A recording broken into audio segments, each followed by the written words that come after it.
এত ভোট কাটার পরেও এত পার্সেন্টেজ ভোট কেন পড়েছে জানেন? এটা আমার মনে হয়, I may be wrong also. তার কারণ হচ্ছে মানুষ জানে এই ভোটটা তাদের অধিকার রক্ষার লড়াই। কারণ এরপরে এনআরসি করবার প্ল্যান করবে, ডিলিমিটেশন করবে, করে বিল নিয়ে এসেছিল। মহিলা বিল পাস হয়ে গেছে 23 সালের 25শে সেপ্টেম্বর। আমরা সবাই ভোট দিয়েছিলাম এবং বিল হয়ে গেছিল, 450-এর বেশি ভোট পড়েছিল। তো আজকে 23 সাল থেকে 26 সাল নোটিফিকেশন করলেন না কেন? আসলে কি প্ল্যানটা কি? প্ল্যান এ সামনে মহিলার নাম রাখা, আর প্ল্যান বি পেছনে ডিলিমিটেশন করে জিতবে না বলে নেক্সট ইলেকশনে 543-এর জায়গায় 850 সিট করবার, বঙ্গভঙ্গ করবে, সারা দেশ ভঙ্গ করবে শুধুমাত্র নিজেদের জেতার স্বার্থে। ওই যে বললাম না, ঠাকুর ঘরে কে? আমি তো কলা খাইনি, পরাস্ত করে সবাই মিলে আমরা দেখিয়ে দিয়েছি তোমার প্রতি মানুষের আস্থা নেই, সেই দিনই পদত্যাগ করা উচিত ছিল। কিন্তু এরা তো লজ্জা ঘৃণা ভয় তিন থাকতে নয়। কিন্তু মনে রাখবেন, পতন শুরু হয়ে গেছে বিজেপির। আর 2026-এই মনে রাখবেন, আগস্টের পর থেকে অনেক ওদের দুঃসময় আসছে। আগে দিল্লি সামলান, তারপরে বাংলার দিকে তাকান। কি করেছেন বাংলার জন্য? লোকে আপনাকে ভোট দেবে? মেট্রোর পরিকল্পনা, মেট্রোর প্ল্যান সব তো আমার করা, স্টেশনের নামগুলো আমার দেয়া। সারা বাংলা জুড়ে 2 লক্ষ কোটি টাকার উপর মেট্রো রেলের জন্য শুধু আমি দিয়ে গেছিলাম। আর তার জন্য আমাকে সবাই বলতো আমি বাংলার রেল মিনিস্টার। এইভাবে আমাকে অসম্মান করা হতো, অপমান করা হতো। আমি সেগুলো ভুলিনি। ক্যাবিনেট মিটিংয়ে আমি একা ক্যাবিনেট ছিলাম বলে আমাকে কাঁদিয়েছে পর্যন্ত। আমি কোনোদিন আপনাদের বলিনি এসব কথা, সাক্ষী অনেক আছে। তো আমি বাংলার লোক, বাংলার জন্য করব না কেন? আজমির শরীফের স্টেশনটা নতুন করে আমি করে দিইনি? আজমির থেকে পুষ্কর ওই রেল লাইনটা আমি করে দিইনি?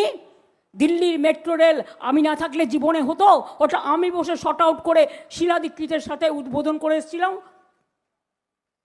জিজ্ঞেস করুন, মুম্বাই রেলওয়ে বিকাশ কর্পোরেশন কে করেছিল? আমি করেছিলাম, আমি গর্ব করে বলতে পারি। আর অ্যান্টি কলিউশন ডিভাইস কে করেছিল? আমি করেছিলাম। গোয়াতে মাডগাঁওতে গিয়ে কোঙ্কণ রেলওয়েকে দিয়ে করিয়েছিলাম। শুনুন, আমাকে আপনার মতো টেলিপম্পটার দেখে পড়তে হয় না। আমি মাটির লোক, মাটিতে খবর রাখি। তাই বলি বাংলাকে অনেক অসম্মান করেছেন।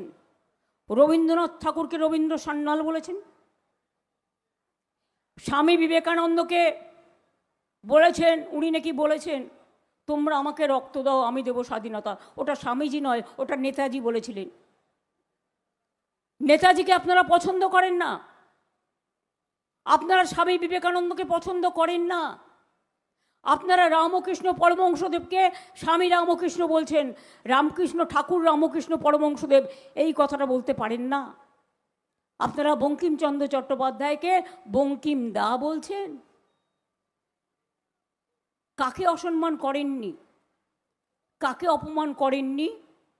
আমরা কিন্তু রাজেন্দ্র প্রসাদকে সম্মান করি, জিকে রাজেন্দ্র প্রসাদজিকে সম্মান করি, বল্লভভাই প্যাটেলকে সম্মান করি। আপনারা গান্ধীজিকে বর্জন করেছেন, লজ্জা করে না? উনিও তো গুজরাটে আহমেদাবাদে জন্মগ্রহণ করেছিলেন। বলুন কেন উনি বাংলায় বেশি সময় কাটিয়েছিলেন?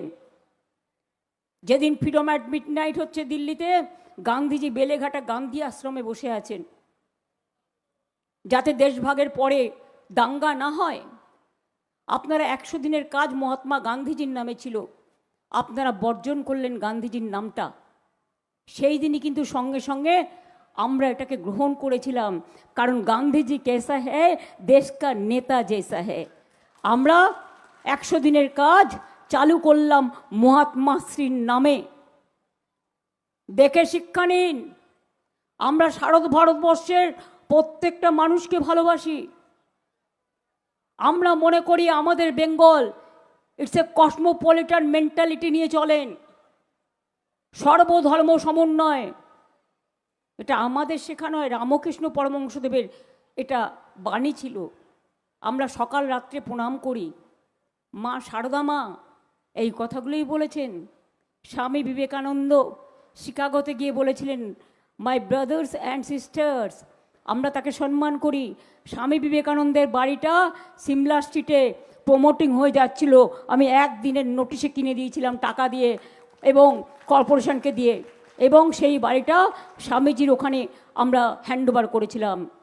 সিস্টার নিবেদিতার বাড়ি দার্জিলিংয়ে দখল হয়ে গেছিল, আমি পাল্টা একটা বাড়ি দিয়ে সিস্টার নিবেদিতার বাড়ি রামকৃষ্ণ মিশনকে ফিরিয়ে দিই। এবং মনে রাখবেন, এখানেও যে সিস্টার নিবেদিতার বাড়ি ছিল 8 নম্বর ওয়ার্ডে, আমি সেখানে গিয়ে সেই বাড়িটাও আমি কিনিয়ে দিই, গভর্নমেন্ট থেকে 1 কোটি টাকার উপর দিয়ে সেই বাড়িটা কিনে নিই। আজকে দেখে আসুন, দক্ষিণেশ্বরের স্কাই ওয়াক কে করেছে? আমরা করেছি, আমি গর্বিত। কালীঘাট মন্দির স্কাই ওয়াক কে করেছে? আমরা করেছি। ভোলে বাবা পার্ক কারেগা উন্নয়ন কে করেছে? ডেভেলপমেন্ট বোর্ড, আমরা করেছি। বক্রেশ্বর শিব ডেভেলপমেন্ট বোর্ড কে করেছে? আমরা করেছি। ফুরফুরা শরীফ ডেভেলপমেন্ট বোর্ড কে করেছে? আমরা করেছি। পাথর চাপড়ি ডেভেলপমেন্ট বোর্ড কে করেছে? আমরা করেছি। জগন্নাথ ধাম দেখে এসছেন দীঘায়? আবার যাবেন। প্রায় 1.5 কোটি মানুষ গেছিলেন। দুর্গা অঙ্গন হচ্ছে রাজারহাটে, আর বিরাট মহাকাল মন্দির হচ্ছে শিলিগুড়িতে, কাজ শুরু হয়ে গেছে। সেখানে ভারতবর্ষের যত শিবলিঙ্গ যেখানে আছে আমি এক জায়গায় নিয়ে এসে করব, এটার জন্যই ওটা করা হচ্ছে। আমাকে 16 আনা মসজিদ গেট করতে বলেছিল, আমি করে দিয়েছি। গুরুদ্বারার গেট করতে বলেছিল, আমি করে দিয়েছি। জৈন ভাই বোনেদের মানস্তম্ভ আমি করে দিয়েছি। লোকনাথ মন্দিরের কচুয়া, ঠাকুরের কচুয়া করে দিয়েছি। লোকনাথ মন্দিরের 2টো আছে, চাকলাধাম করে দিয়েছি। অনুকূল ঠাকুর আশ্রমের একটু জমি চেয়েছিল, করে দিয়েছি। ওঙ্কার ধাম মন্দিরের গেট করতে চেয়েছিল, করে দিয়েছি। মায়েশের রথ দেখে দিয়েছি। কোনটা বাকি আছে? জয়রামবাটি কামারপুকুরও বোর্ড করে দিয়েছি, 10 কোটি টাকাও দিয়েছি। কোনটা বাকি আছে? আপনি আমাকে বলুন একটা কাজও করেছেন। আগের ইলেকশনে যখন ক্ষমতায় এলেন, আমাদের সুদীপদা ভুল বলছে, 15 বছর হয়েছে, হয়নি, ওটা মে মাসে হবে। 6 মাস ধরে ইলেকশন কমিশন এসআইআর এর নাম করে ক্ষমতা নিয়ে নিয়েছে।